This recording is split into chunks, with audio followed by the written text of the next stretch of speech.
All right, well, I think we can go ahead and get started now. So, good morning, everybody. Thanks for being here. This is part of the Sigler webinar series, seminar series. And our guest today is Professor Jeffrey Freymueller. And so he will give a talk about geodetic observations of total mass changes in the Great Lakes Basin. And I want to point out some of the work that he's doing. So for those of you who don't know me, I'm the regional geodetic advisor for the Great Lakes region. I'm a representative of the National Geodetic Survey out here in the Great Lakes. My name is Jacob Heck, and Jeff and his group are working on some projects for us as part of our geospatial modeling grant efforts, including the development of a graduate degree program in geodesy, and some other modeling and course type work for us. So I'll go ahead and hand it over to Jeff in a minute here. But first of all, I want to introduce him and who he is. So Jeff is an internationally recognized leader in the field of geodesy and utilizes satellites from the Global Positioning System to make highly precise measurements of movement on Earth's surface.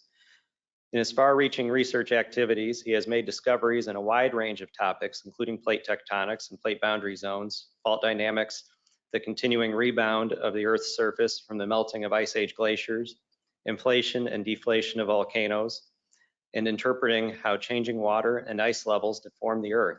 He is particularly well cited for his work on using GPS to understand the crustal deformation in China related to the formation of the Himalayas and the Tibetan Plateau.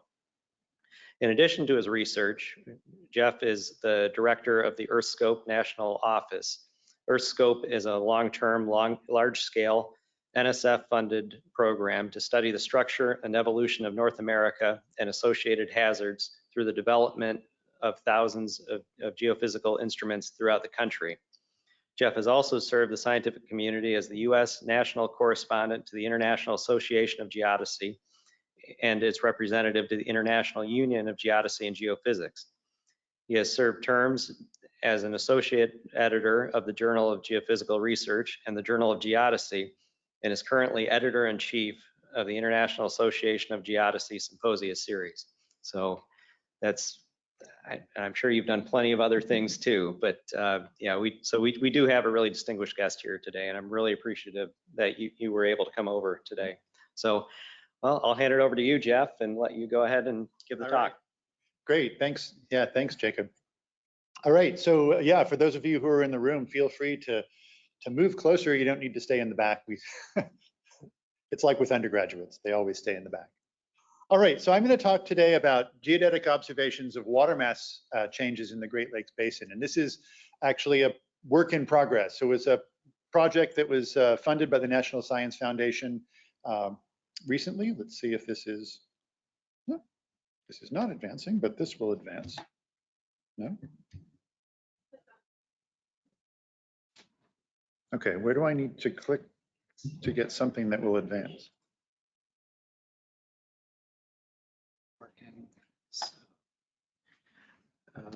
Keyboard is not advancing. The mouse moves. Okay. There we go. Now it's okay. How do I get? Oh, now it's now the keyboard's moving. Oh, maybe it was selecting. Okay, so how do I get this menu out of the way? I'll just click on Spotlight again. Okay, there we go. That'll get the menu out.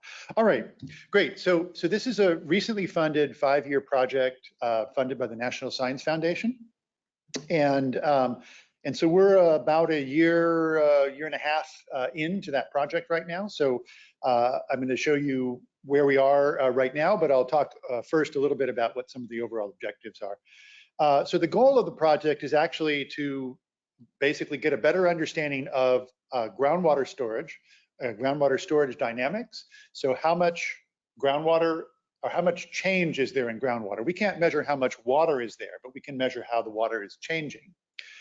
And by synthesizing geodesy, hydrologic modeling, and remote sensing.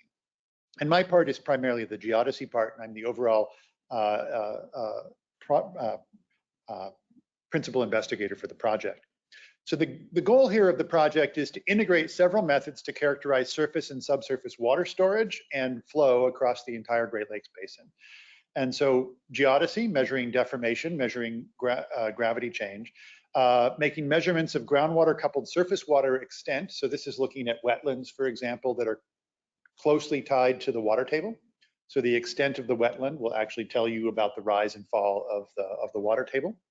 And integrated hydrologic modeling. So I'll talk a bit about the objectives, but early on, I wanted to talk about some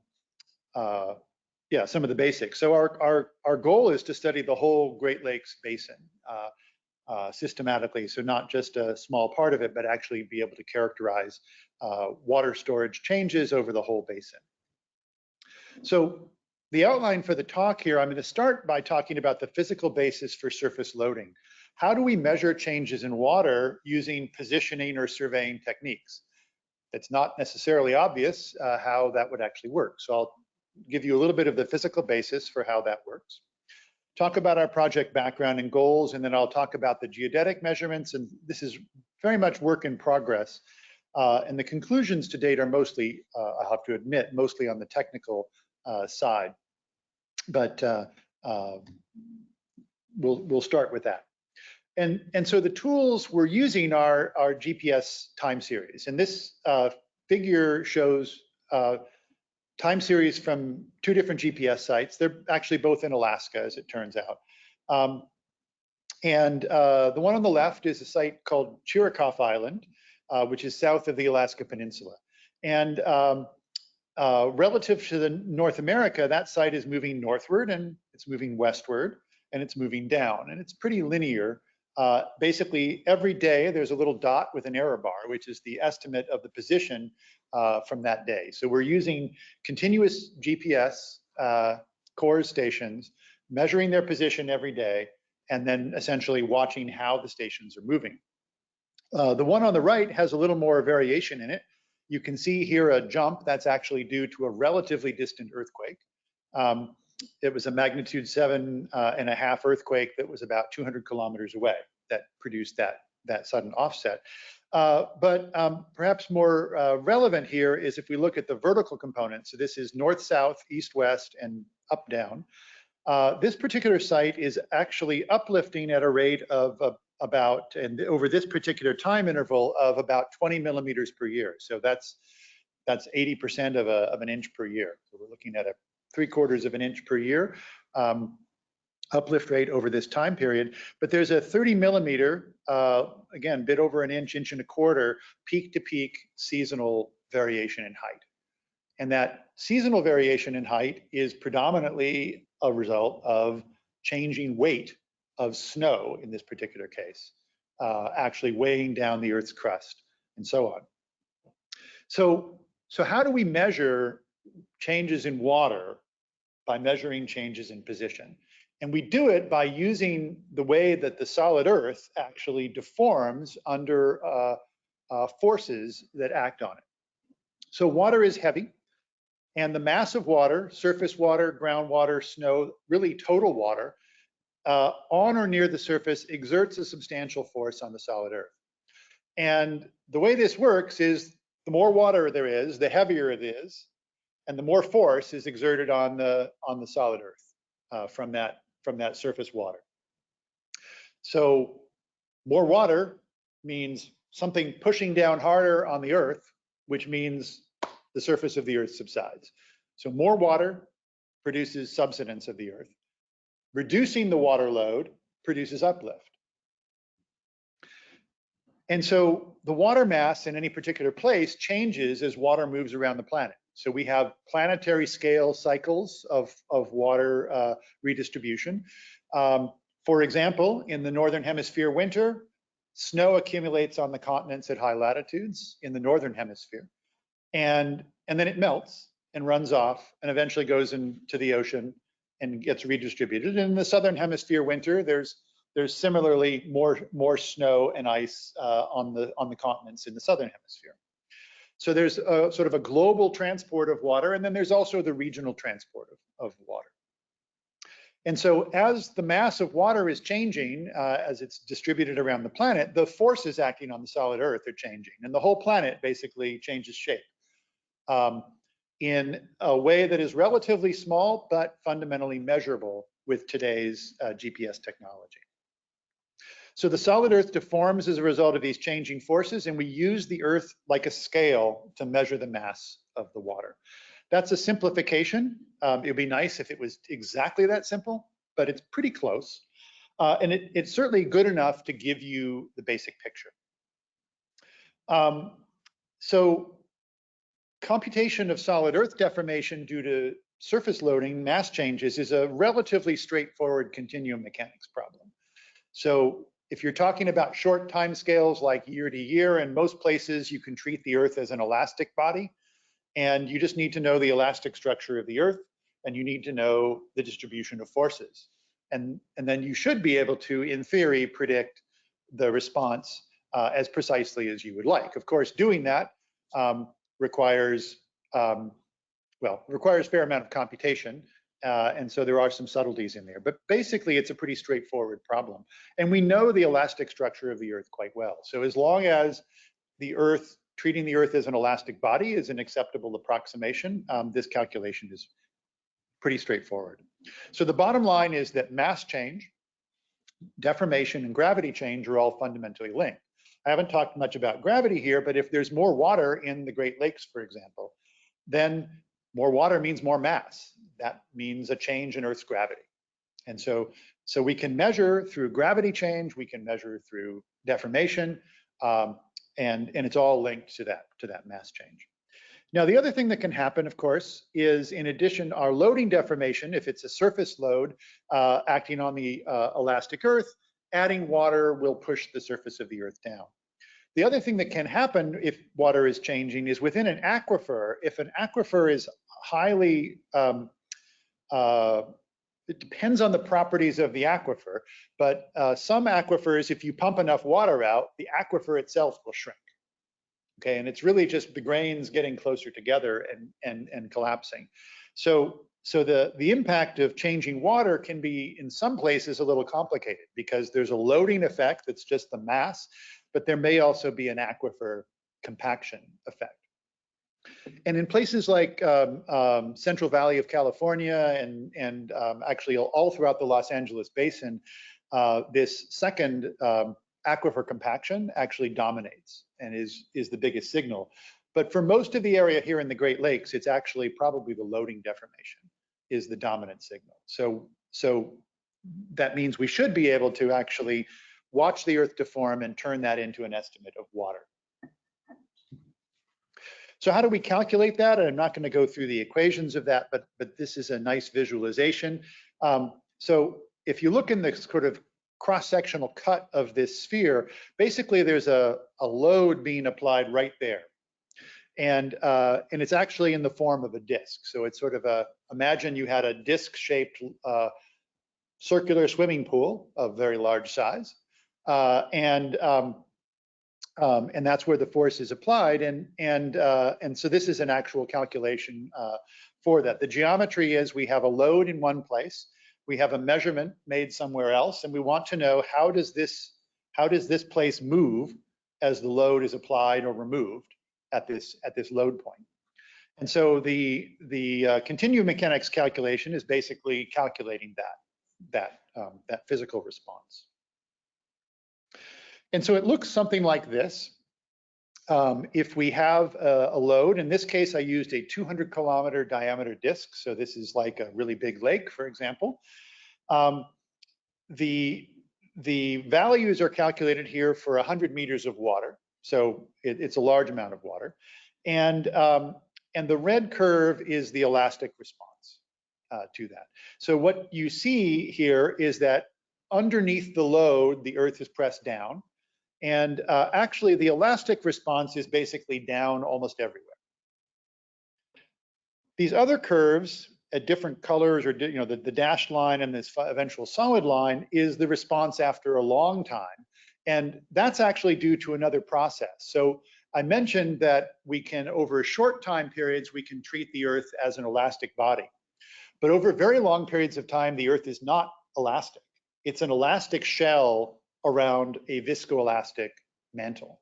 That is, the mantle flows as a viscoelastic fluid over very, very long time scales.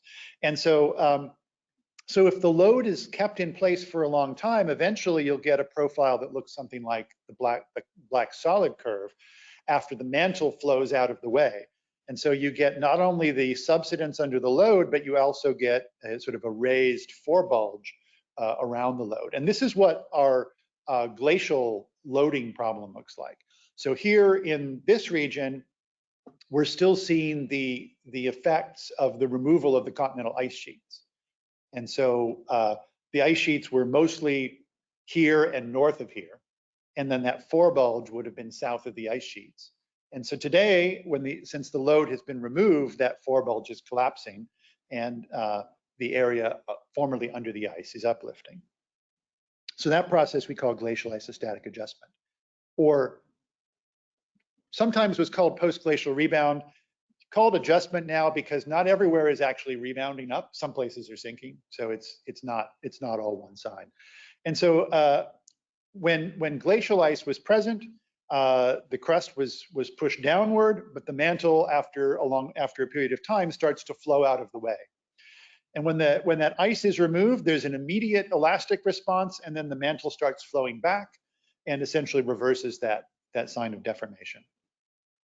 And eventually, after a long time, if the load has been gone for long enough, you eventually go back to sort of this where you were before any ice was ever present.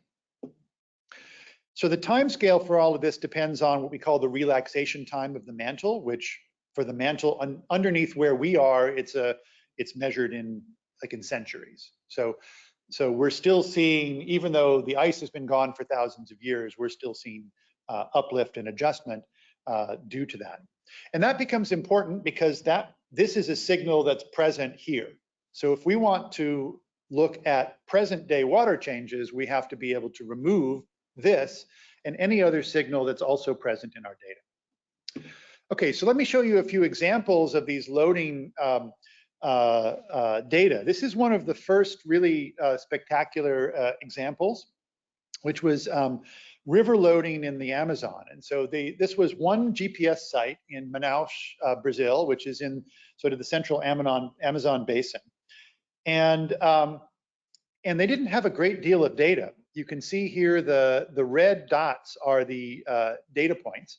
So they had a little bit of data, then they had about a year or so of data, then a big data gap, another year or so of data from the site. But at the top is the Amazon River stage height.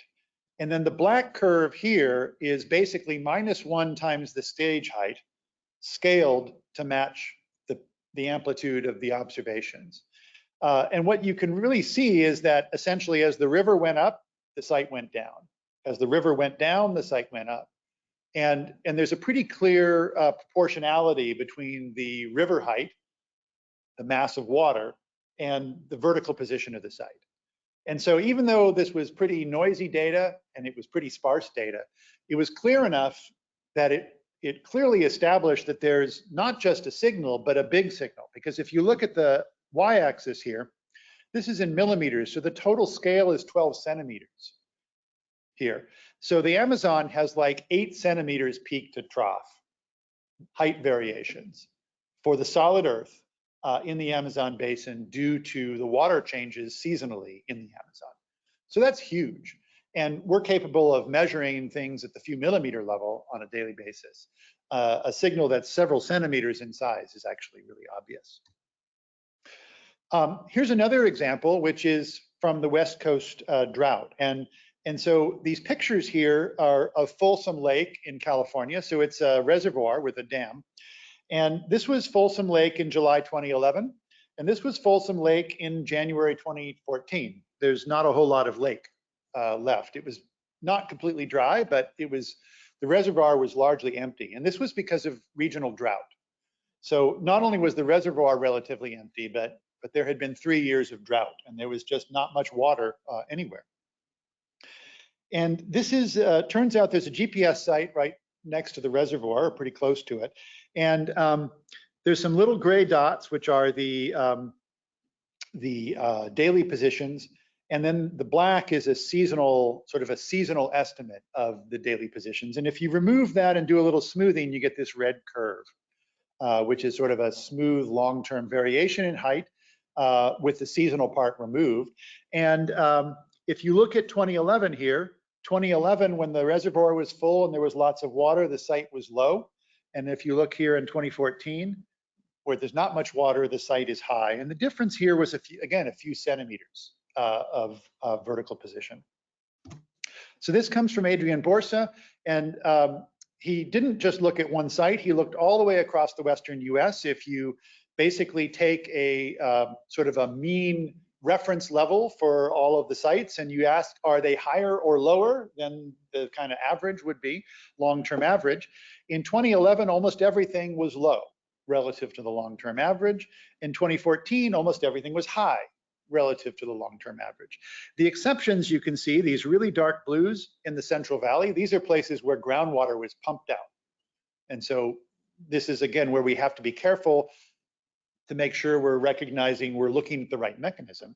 But if you leave those out, you basically see the whole Western US was high as a result of 3 years of prolonged drought. And if you compare that to, this is water estimated, this is actually from the GRACE satellite mission, so basically looking at gravity change. So red means low water, loss of water, and essentially the pattern is replicated in the GPS height observations. So we're going to be looking here in the Great Lakes Basin. And again, our goal is to look at the whole basin. A lot of the water in the basin is in the lakes themselves, and the lakes themselves are quite well monitored. Many lake level gauges. They're big enough for satellite altimetry to record lake levels. So the lakes themselves are quite well determined. But the extent of water in the small lakes and the extent of water in groundwater in particular is not as well determined. So it's the largest freshwater lake system in the world. It's obviously an important natural resource and home to a lot of people. So I don't think I have to convince people that it's important to understand how water resources are changing in the region. And again, we know a lot about the surface water variation. So these are our lake levels up to about 2020. And in particular for Lake Michigan, Huron, and Lake Erie, lake levels were at a very low level about 2012, and they rose to essentially record high levels about 2020. So there's a substantial change in the water levels. And so, what we see is seasonal and interannual variations in the lake levels, decadal sort of scale variations of several feet in these lakes. So they're big lakes, feet of water change, that's a lot of water, and that is going to provide, or that does cause significant ground deformation. Okay, but lake water isn't everything. Groundwater is actually a key part of the water balance. So tributary inflows that ultimately go into the lakes in a lot of cases is dominated by groundwater derived stream flow. So not just runoff, but actually water that soaks into the ground, and then the groundwater eventually comes out into a stream. So there's a lot of uncertainty about that because we don't actually have nearly as much information about the groundwater as we do about the surface water. And it's estimated that groundwater storage in the basin is roughly equal to Lake Huron. So there's sort of like another lake's worth of water in the groundwater. Now, there's lots of groundwater wells. In fact, over 1 million groundwater wells, because lots of people have well water, or communities have well water, individuals have well water. And when those wells are drilled, there's some measurement of water level that's made in the well. A measurement at one point in time of water level. So there's over 1 million groundwater level wells, but there's really very few that actually,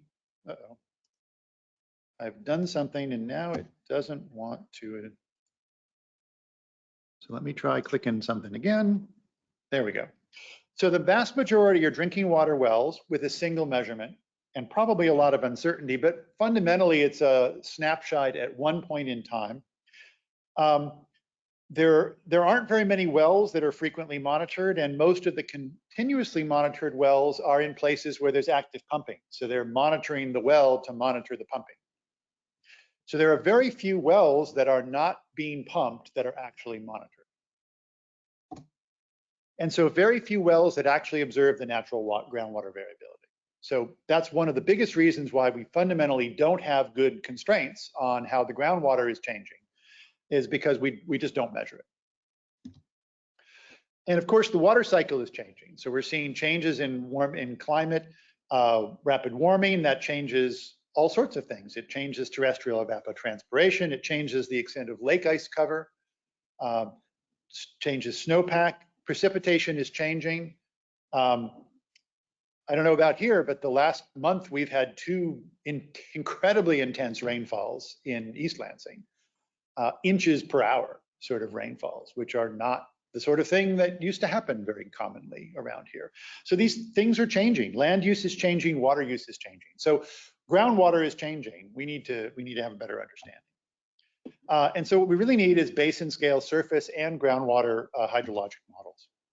So the goal of the project is to provide new measurements of groundwater storage.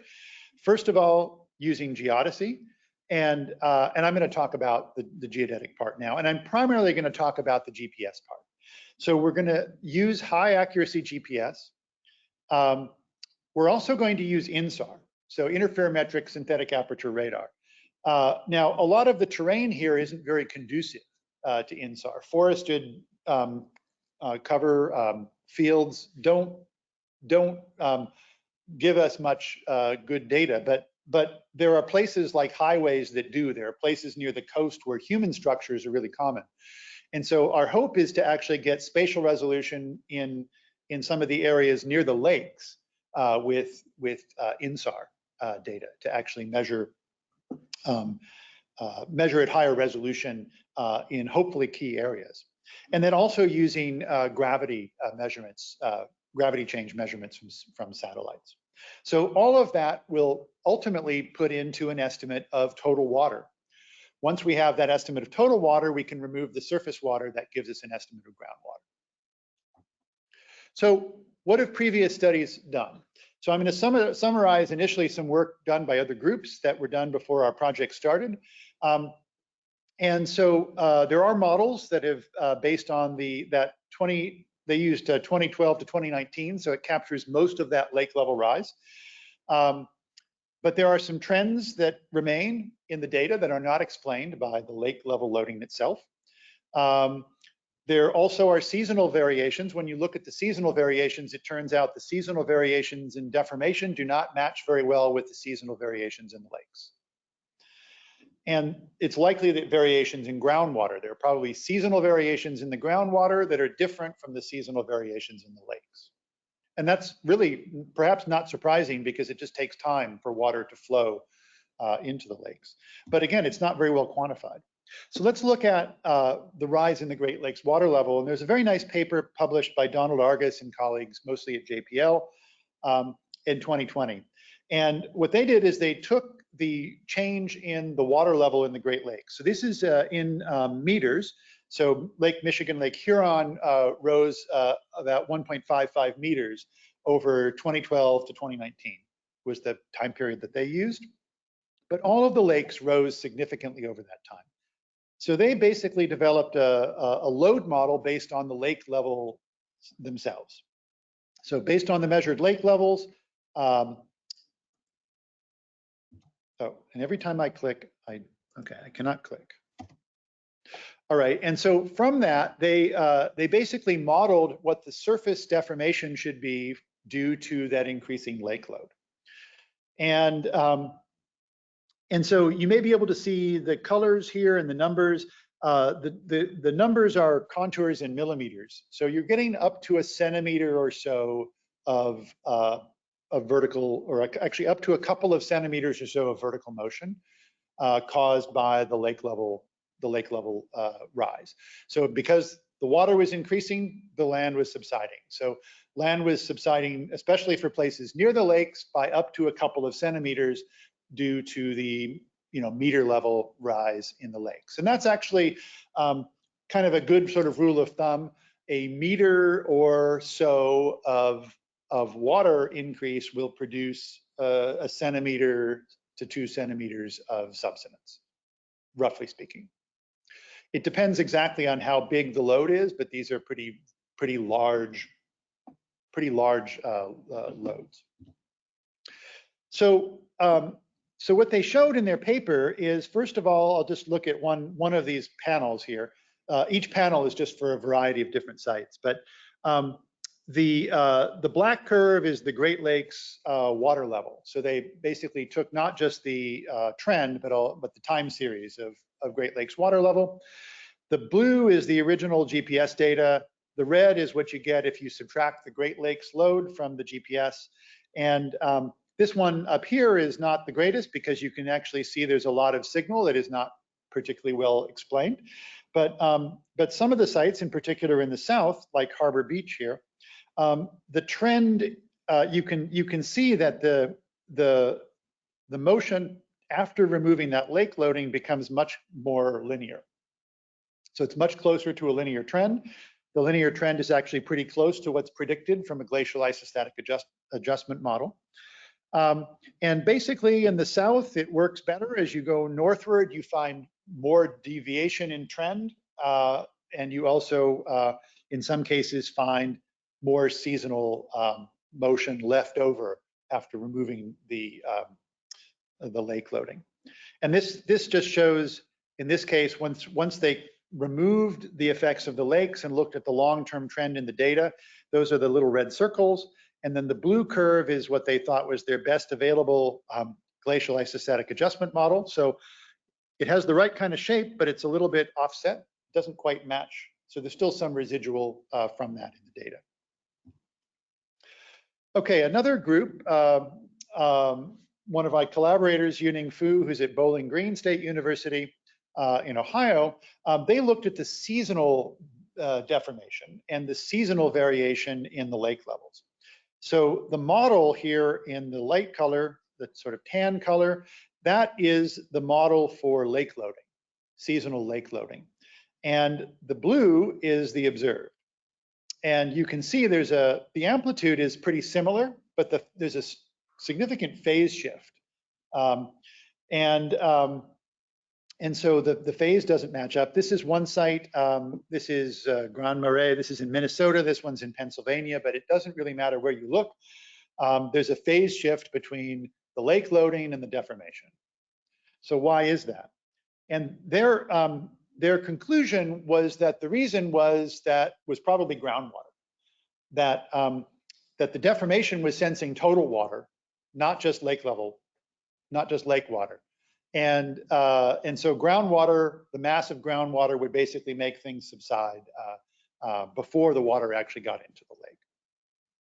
So when we look in detail, we find that we don't actually have quite as good a match. We don't explain the full variation with those past work. So that was our goal, is to actually solve that problem, to get to the point where our modeled mass distribution is actually sufficient to explain the observations.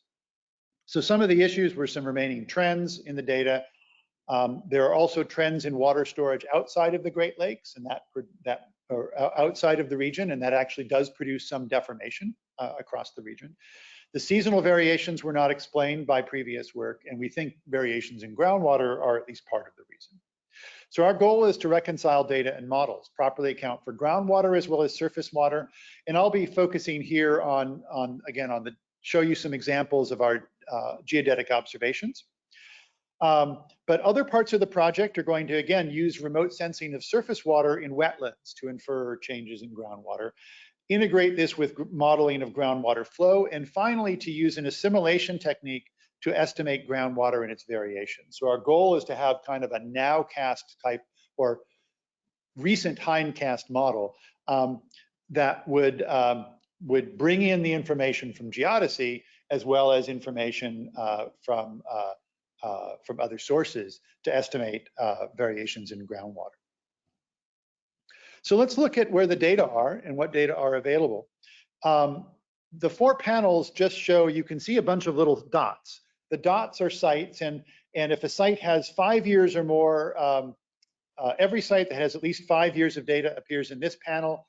Every site that has at least 10 years of data, every site with at least 15 years, every site with at least 20 years. So not very many sites have 20 years of data, but there's a lot of sites that have 10 or more years of data. And somewhere between 5 and 10 years is the amount of data that we need. The colors that are shown here are simply an interpolated vertical motion map based on the data in the panel.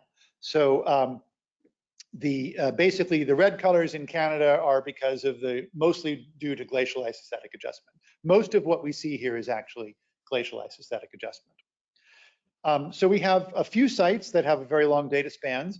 Most of these sites are operated by state DOTs to support land survey. So for example, Michigan has a very good network. It's pretty dense. It's 30 to 50 kilometer spacing across most of Michigan. It's been running for like 15 years. So long measurement history, overall pretty good data quality. Ohio has a really good network. Indiana does as well. Some sites or some states have more, some states have less. But that's where most of those data are coming from. So, okay, so how do we go from those data to actually getting to groundwater? And fundamentally, to do that, we have to remove every signal, everything that's affecting the position of the sites that is not groundwater or is not water, to be able to estimate water from our data. So what are some of those things? Well, one of the technical issues that comes are we often see position offsets that are due to equipment changes. So when they go out and change the equipment, in particular when they change the antennas, there are offsets in the time series. And here there's a time series here, there's sort of a detrended time series, and you can see these little jump here in both of the panels. That jump is exactly at the time of an antenna change. Now, the good news is these antenna changes are logged, so we know when they happen. The thing is that not every antenna change causes an offset. Sometimes they replace it with an antenna of the same model, and there's an indistinguishable offset. Sometimes it's a small offset, sometimes it's a large offset. We have to go through all the data, hundreds to up to about 1,000 sites, and we have to find all of those offsets and remove them. So that's step one. Getting rid of things that are artificial, that don't have anything to do with even the earth moving, but have to do with equipment changes. So having done that, we can then again estimate a long-term vertical velocity. When we do that, pretty much everywhere in Michigan except a few parts of the UP are subsiding. Canada is uplifting. When I got to MSU, I put a site on the roof of our building. It's called NSCI for the Natural Science Building. When we actually look at the data from that site, we see that site is uplifting, but everything is subsiding. What's going on? So let's look a little closer at the time series from this site, but also from some sites that are surrounding the area. This is east, north, and up, but I'm going to focus here on the vertical time series for these sites in the Lansing area. So this sort of yellow one is our site that we put in, and it has a very small uplift over the last 4 years from 2019 to 2023. But it turns out, a little hard to see in the background, every other site in the vicinity also uplifted over that time period. However, if you look over their whole data record, they're subsiding. So there's some time variability in these data. You might notice there's kind of a clear peak here in 2012. That corresponds to the lake level low. So the sites were high at the time of the lake level low. They subsided after that time, and they're actually uplifting. They're actually uplifting now because the lakes are actually lake levels are actually reducing. There's also some coherent horizontal measurements. In this particular figure, this was made before we removed the offset. So this red one, which is MIMA and Mason, has an antenna change. And so that's, again, an indication of how those antenna changes appear in the data. So we have time-dependent signal. These trends are nice, but the sites are not really moving fully linearly with time anywhere in the region. And most of that nonlinearity is due to the water changes. But the GPS displacements are not only due to water changes. So all of these GPS time series are expressed in what's called the International Terrestrial Reference Frame. So it's a coordinate system, a global coordinate system, and it has its origin at the center of mass of Earth's system, meaning the solid Earth plus all of the fluids that surround the Earth. And that's done because it's mostly based on satellite observations. Satellites orbit the center of mass of the Earth system. The satellites don't really know that much about whether it's solid Earth or liquid. They just know the center of mass. So that's the origin of our coordinate system. But as water moves around the planet, the solid Earth kind of wiggles around a little bit relative to the center of mass of Earth's system because the water is moving around. So what are the things that are in those data? First of all, there's plate motions and active tectonics, but here in the Midwest, there's no active tectonics. So we can see the motion of the North American plate. We also see glacial isostatic adjustment. We also see atmospheric pressure loading. So water is not the only force that is exerted on the surface of the Earth. Changing atmospheric pressure exerts a changing force. And the changing atmospheric pressure is actually enough to produce measurable deformation of the solid Earth. The same thing is true for the oceans. We're talking about non-tidal ocean loading. So the tidal part is actually modeled in the GPS processing because it produces within the day variation. So we have to actually model that to get a single position for the day. So we're looking at non-tidal ocean loading. We have the loading deformation from local surface and groundwater, and this is the signal that we want. So we want to try to isolate this one. But to do that, we have to remove everything else. As I mentioned, the solid Earth moves in the center of mass frame due to the effects of global water redistribution. So there is a global signal that is present in the data, a global seasonal signal that is present in our data that has nothing to do with mass changes here, but has everything to do with sort of global distribution. There can be aquifer compaction and there can be the occasional unstable and wobbly site. And we've identified a few of them, unfortunately. But most of the sites actually appear to be pretty well built. They're well attached to the ground and their motion seems to reflect the motion of the ground. So our objective is we've got to remove everything that isn't this bold signal in order to isolate it and then use our data to estimate the water. So I'm going to show you a few examples of that. Again, this is where it's work in progress. So how do we isolate local water from the local redistribution of water? So one thing we could do is we could look at terrestrial water storage measurements from GRACE, from the GRACE satellite mission. And so that we basically have a model that shows how water moves around the whole planet. So we could separate that into two parts. One is the region here, and the rest is the outside, the rest of the world. So here's the total signal. Blue, in this case, this is a particular point in time. Blue is blue is low and red is high, but anyway. In this particular point in time, the water load in the Great Lakes was higher than average, and so the surface position was lower than average. So that's the blue signal. So this is the effect of just the region, the mass in the region, but this is the effect of the rest of the world.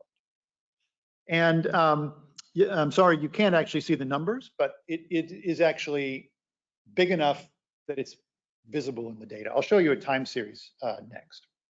So this is due to the local water, but this is the effect due to water from outside the local region. And it's a little easier to see in the form of a time series. So this thick line, the blue curve, is the global displacement, or this is the displacement due to all the water distribution all around the world as measured by GRACE. And this is for a particular site in Indiana. So we just picked a kind of an arbitrary place. for this. But it would look pretty similar if we looked at somewhere in Michigan or anywhere else. And we can break that up into two parts. The red part is outside. So that's the mass outside of the region. The black part is the mass inside of the region. So you can see that there's a trend, there's a pretty steady trend actually in the outside, plus a fairly regular seasonal variation.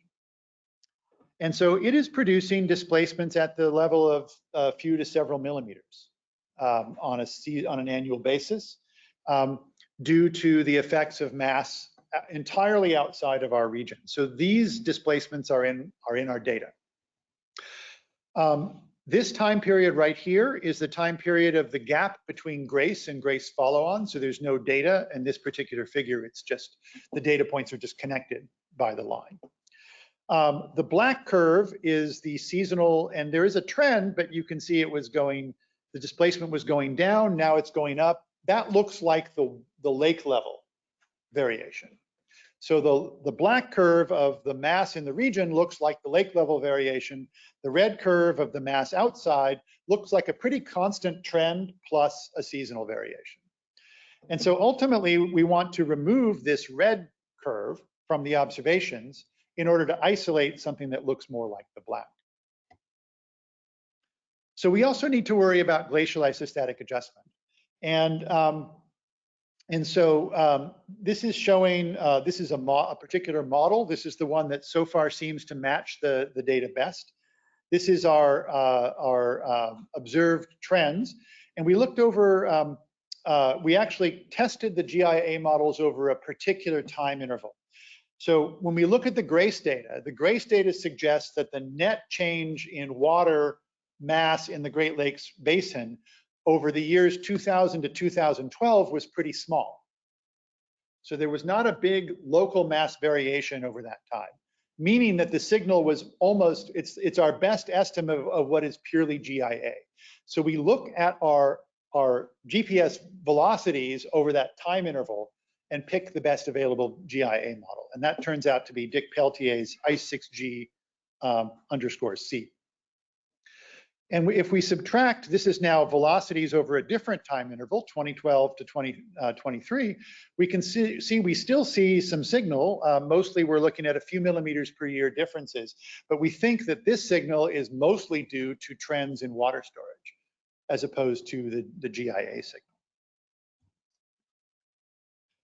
Okay, so let me show you a few time series examples, and I'm actually going to start with a site from Alaska, and that's because it's a big signal, and it's a signal that's relatively well modeled by GRACE.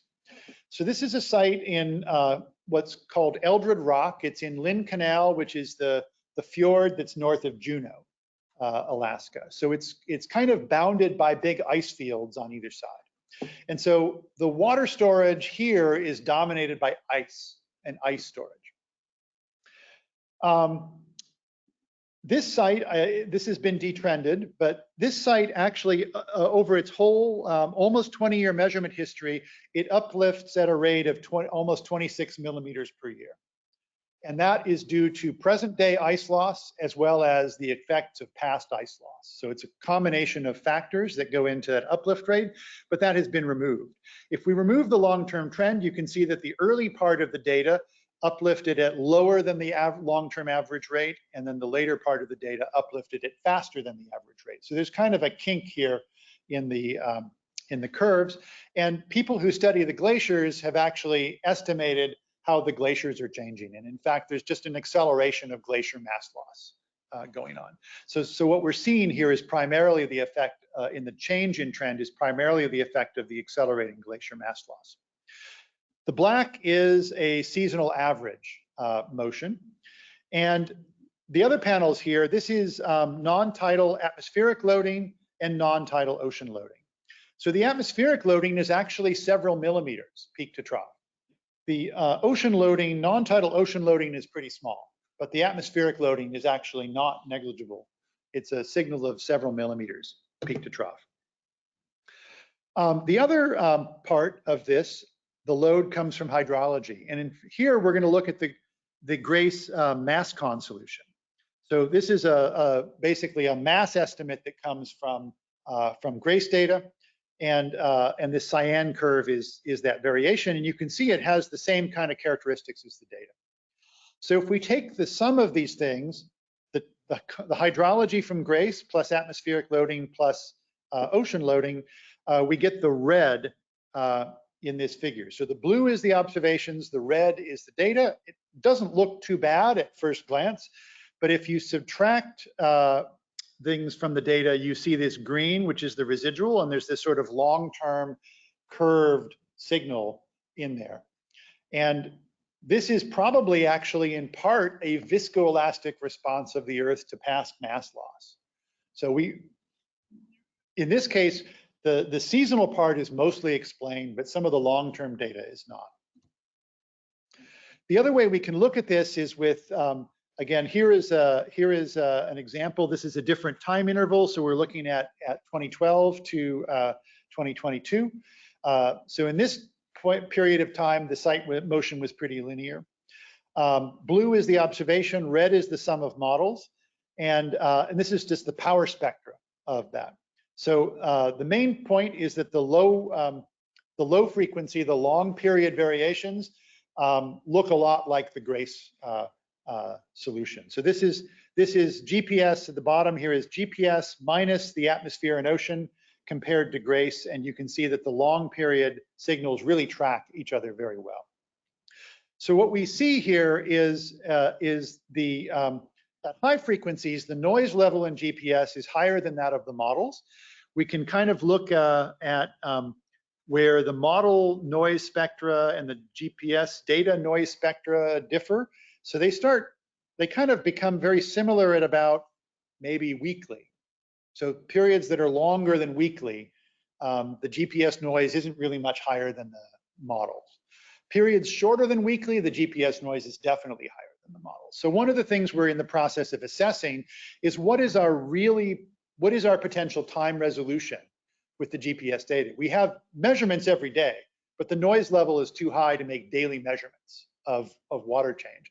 We might be able to make weekly measurements, maybe monthly, somewhere in between. Certainly monthly, maybe weekly, ultimately somewhere in between. We need to figure that out. Okay, so let's look at something similar, but for a site here in Michigan, and this is MICX, which is in Charlevoix. So again, the blue is the GPS observations, and years are down here, but this is the lake level low in 2012. Here's the lake level high in 2020, and we see the lake levels going down. Since then, we see the site uplifting again, pretty much maybe even faster than it was subsiding, in fact. So, so here's our data. If we look at the purely annual sort of period, there's not a whole lot of annual variation in these data. It's mostly this interannual, multi-year sort of variation in the height of the station. This is non-tidal atmospheric loading. This is ocean loading. Ocean loading is really quite small because we're far from the ocean. These are a couple of different estimates of continental water. This comes from hydrological models. This comes from GRACE observations. So they look pretty similar. And over here on the right, we have, again, the data in blue, and the red is the sum of models, ocean and atmospheric loading plus the hydrology, in this case, taken from GRACE. At first glance, it looks like the data are pretty well explained. I mean, the general pattern of when it goes up and down are matched pretty well. But a closer look at the residual, and again, that's shown in green, there's actually a fair amount of missing signal that's not explained by the model, and this is probably due to poor spatial resolution in GRACE. What I mean by that is GRACE is giving us kind of averages of mass variations over hundreds of kilometers length scale. And if you're right next to the lake, it makes a big difference whether the water is in the middle of the lake or whether the water is 10 kilometers inland from the lake. Those will give you a very different response at the GPS site, but GRACE can't tell the difference. Kind of smears it all together.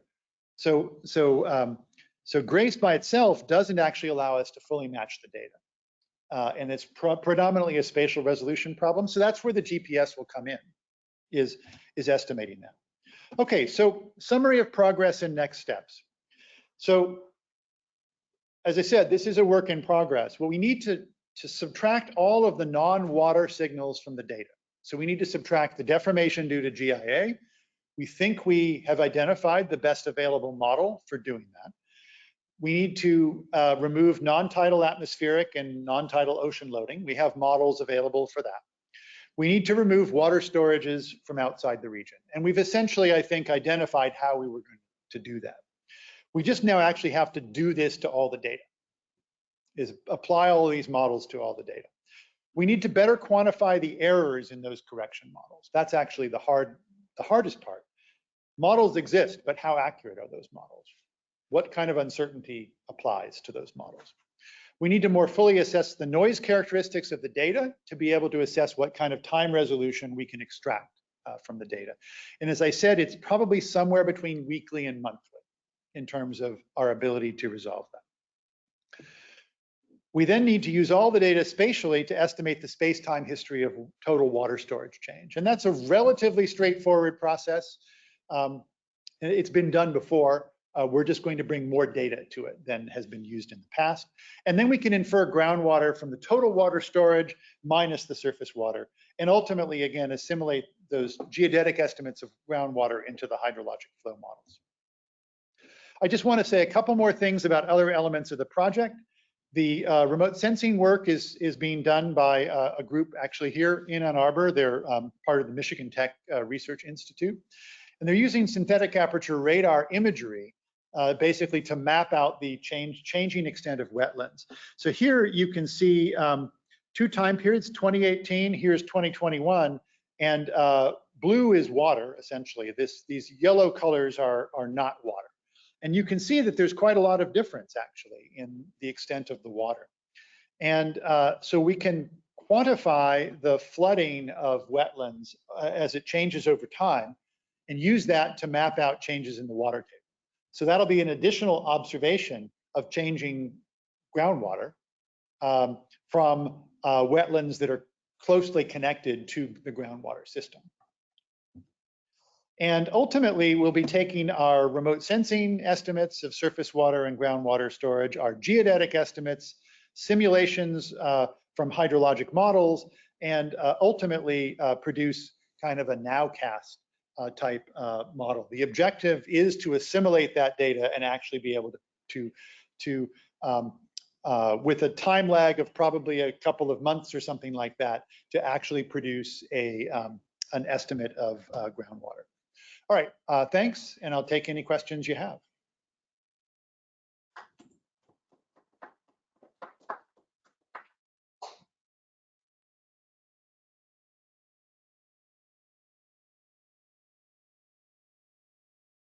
Yes, so let's go with you first on my left.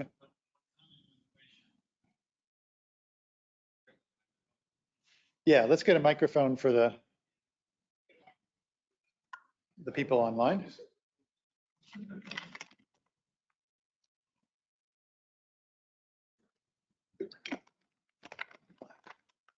Okay, can we hear this through this microphone?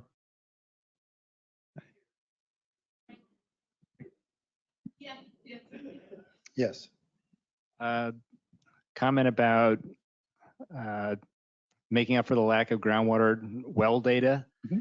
It seems that in this case, you're part of this project, you're using wetlands. More broadly, it seems like using, say, small kettle lakes would be a relatively easy way to get at that. Yeah. But the broader question I had is just about lags. Mm-hmm. So you're going to have a I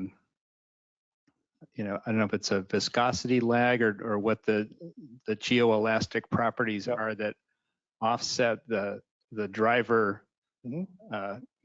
maximum from the deformation maximum. And the two things I think that you pointed out is the seasonal change in the lake level, right?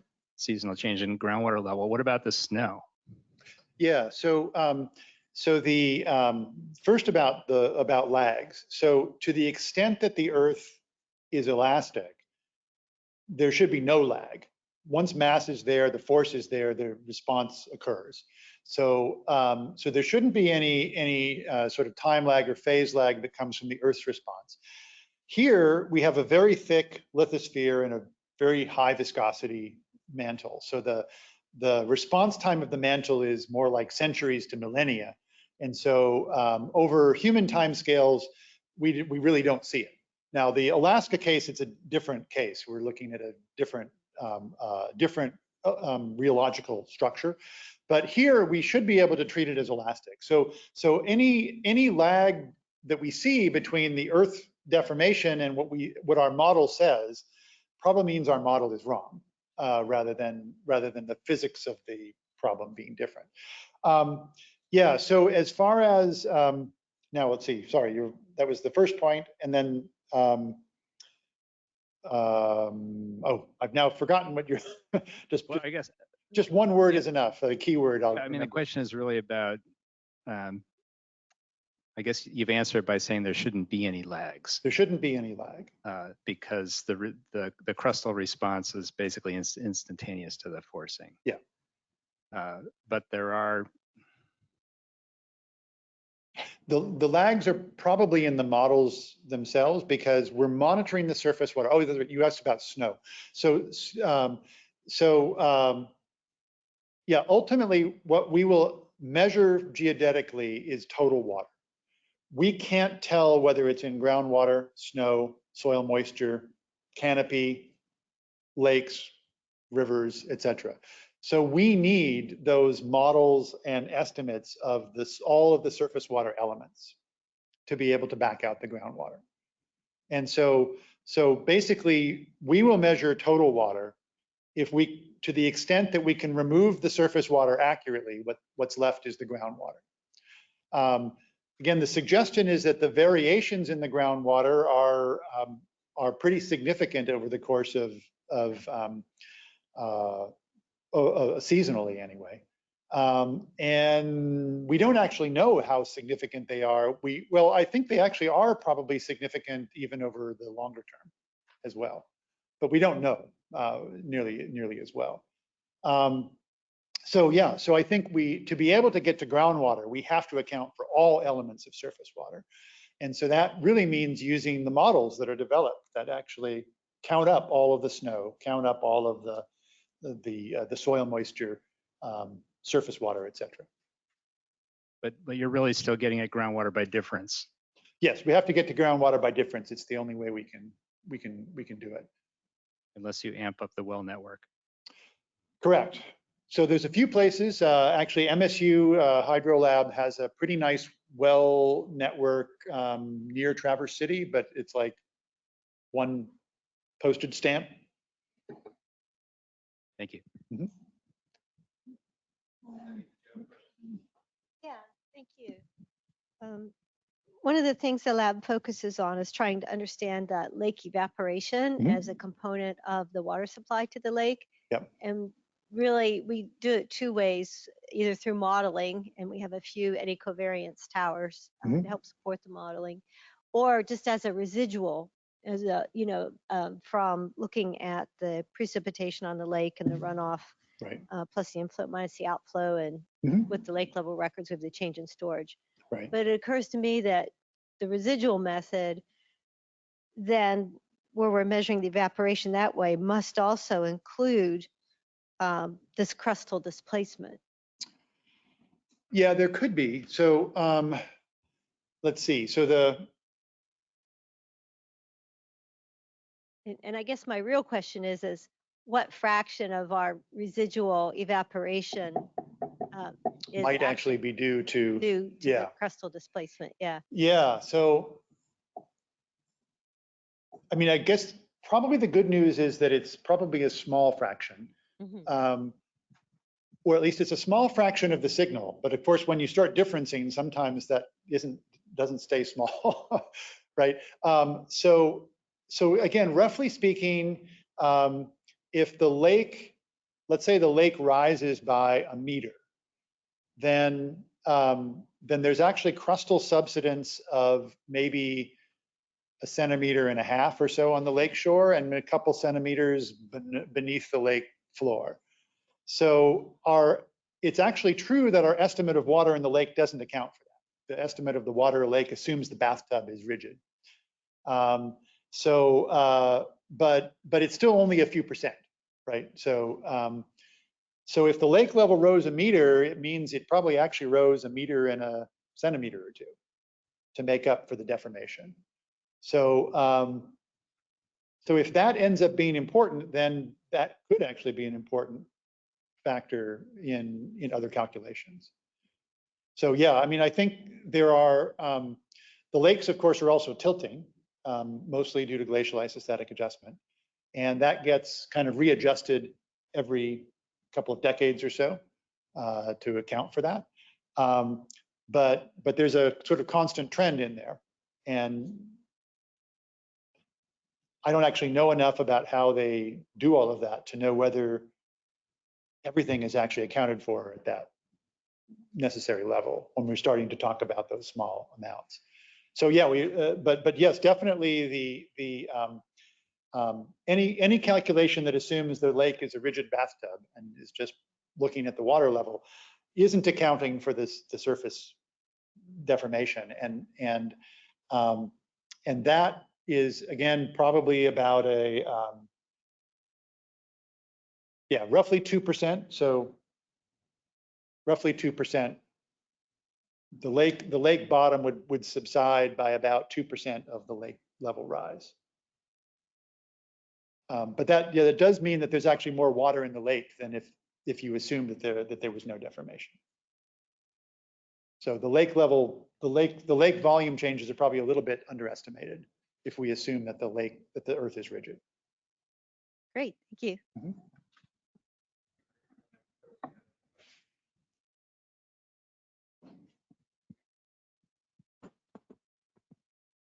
Okay. So we have not a question, just a caveat about this snow. We can model for displacements using, I don't know if I'm supposed to, GLDAS and SNODAS. Yeah, SNODAS. NODAS. Yeah. I wasn't sure if I should try to say it or. Yep. Yeah, that's right. So GLDAS is an example. GLDAS is an example of one of these land surface process.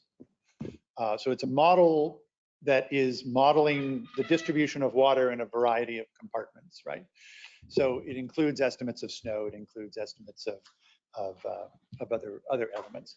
So those are the kinds of models that we need to use to take our total water, subtract information that comes from models like that to get the groundwater. Okay, and then we have another question about the last slide, referring or comparing the satellite models on the stations. That's all I got. Let's see. Right. I'm trying to guess at what that might be. Maybe whoever put that can write a longer sentence. So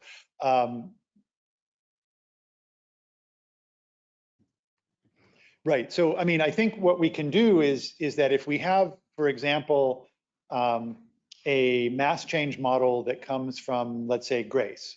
So that is an estimate of total water storage. It's based on just the mass of the water. And if we have an estimate that comes from GRACE, we can predict how any particular place will move as a result of the deformation that comes from that. But the motion at the site is not just dependent only on the water right in that place. It's also dependent on the water all around. So we can go, and if we have a surface process and hydrologic model that was good enough to provide a total mass, water mass, we could do the same thing. It doesn't have to come from the satellite data. It could come from modeling the surface and groundwater and all the processes there. So if we have a model of mass, water mass, we can predict at every place how the Earth will respond. To go backwards, to go from station observations to the model, we need to basically do an inversion. We need to estimate the distribution of water. that best explains the deformation observed at all the stations. So so that's the process we haven't gotten to yet, but it's again fundamentally an estimate that requires some to do it well, we need to remove the parts we know well, like the lakes themselves, and then apply smoothing and other sorts of constraints to go backwards from the observations to the mass model. Okay, Margaret, can you unmute the person? We'll get more clarity on the question. Yeah, great. Go ahead and try asking your question. I probably answered a different question. Yeah, thank you very much. First of all, thank you for the very wonderful presentation. I'm Xiaopeng Li. Saw your lecture. My next lecture at the EGU. That's very good. And congratulations for the award. And then for this presentation, when you compare the standard model with the station, the standard model, like I think you mentioned it's averaged model, right? The observation the point. So the sunlight can't have that kind of this figure, example here. This one, So I'm wondering if you can, one way to get around it, I know there are so many ways, like I said, but one way I think can get a view of this is that we can, expand the GPS observation into 4 harmonics, and then, we cut at the degree at the same the grace coach, and then probably all this kind of, we compare oranges with oranges, averages with averages, right? So that's one way I can think of it. Okay, yeah, right. Okay, I see what your question is now. Yeah, so for example, again, the light colored curve in the bottom panel here is the GRACE solution itself. So this is the predicted deformation at this station from the GRACE data. And so that is basically accounting for water everywhere in the planet and how that water change affects this particular spot. And so that's dominated by the nearby regions, but it's not exclusively due to the nearby regions. So yeah, for example, one of the differences we see in this particular case, or as I mentioned, one of the issues is GRACE has a relatively large footprint, so you're getting averages over large regions. If we have, let's say, a mass estimate from GPS, we could look at how we could do a spherical harmonic representation of that mass. We could essentially look at how would that look if we observed it with GRACE, right? So you would have, if you had a high resolution map of water changes, GRACE can't see the details of that. GRACE just sees the bigger picture.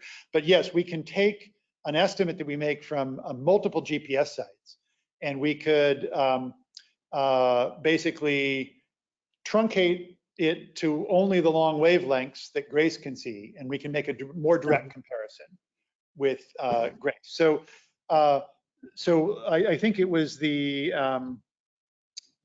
this one here I mentioned. This is the Charlevoix case. These differences here are probably all due to GRACE poor spatial resolution. So we can't go from a single station to a comparison to GRACE, but we could take multiple stations, make an estimate of the mass variation, and then we could essentially filter it to look like what GRACE would see. How would GRACE see that? And then make a more direct comparison with GRACE. So yes, if we want to make that comparison to GRACE, we would apply that sort of a filter to basically look at just the long wavelength components. Our approach or our preference is to ultimately bring in the GRACE data, which tells us about long wavelengths only. The GPS data tells us, we'd like to actually assimilate all that data if we can. But you're right, in order to do that, we should make a comparison that to show that the long wavelength components are actually in agreement. I've done that comparison in one of these figures in time, not in space, but one of the figures somewhere in here. Yeah, so for example, this is just the Alaska case. This bottom panel, this is the power spectra so it's a time only, not space, just time. But you can see that the long period variations in the GRACE data in cyan and light blue look almost exactly the same as the long period variations in the GPS in dark blue. And so in time, they're seeing the same thing. But yes, if we wanted to actually look in space, we would have to use multiple GPS sites, estimate a mass model, and then basically filter that mass model to show how GRACE would see it. And then we can make a direct comparison to the GRACE observation. Yeah, thank you for the wonderful explanation. I got it. Mm-hmm. Okay, do we have any other questions?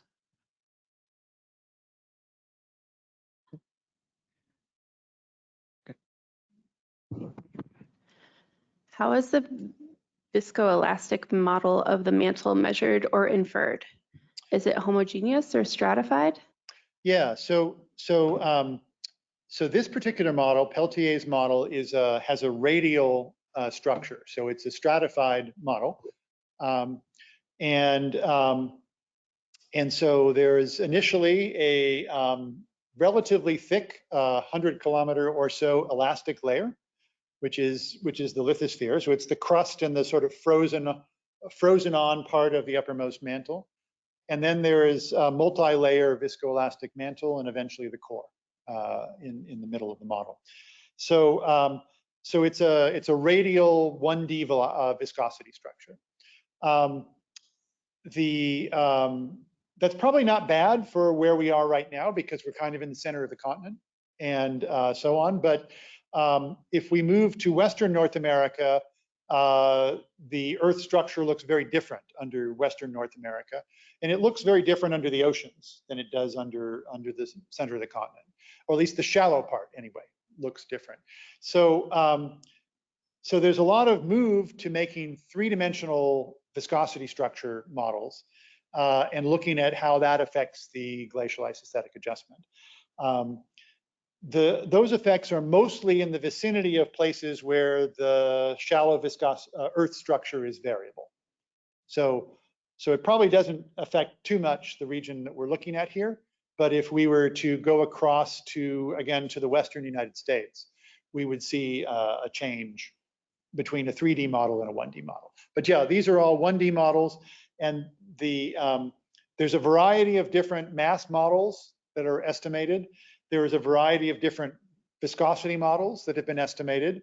Part of the problem is that they're coupled. So assumptions made in the viscosity model actually end up affecting the best fitting mass model because you're trying to reconstruct mass over time from things like the sea level history and a few other things. So there's coupling between the Earth structure and the mass load in these models. So what we ended up doing is again picking a time interval where we thought we had relatively little net change in local mass, meaning that the vertical motions are dominated by GIA only, and assess different GIA models based on how well they explained that time interval. And so I didn't include the figure for that in this presentation, but we compared about 10 different models basically to see which best explained the observations over that time interval. And the one that I'm showing here was the one that the overall was the best. Now it's probably got some imperfections in it, and that's again something we'll have to look at. Do we need to make any empirical corrections, or what error bars do we assign to that model? And there was a second part to this. Okay. Over what time scales can the Earth be considered perfectly elastic? So that's a good question, and it depends on where you are. Is the answer? It's probably never perfectly elastic, but from the point of view of what I'm talking about here.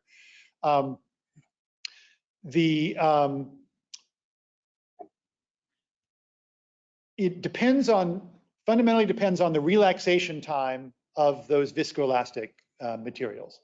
And for the very deep mantle, that's like millennia. For the upper mantle, it's maybe centuries under here.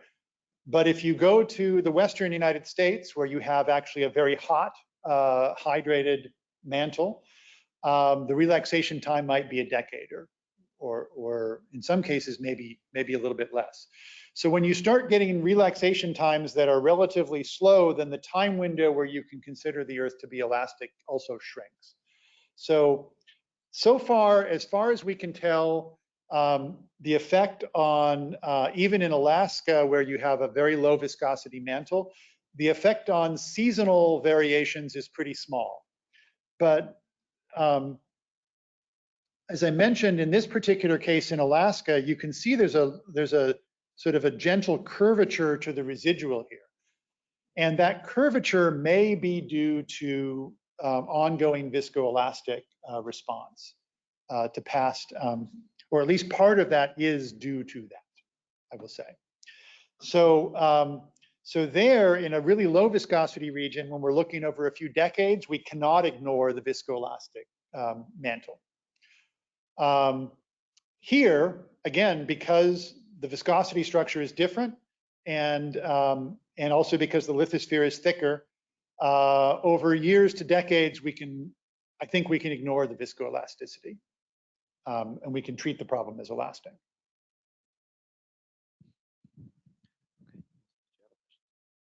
Yeah, the most extreme case might be Iceland.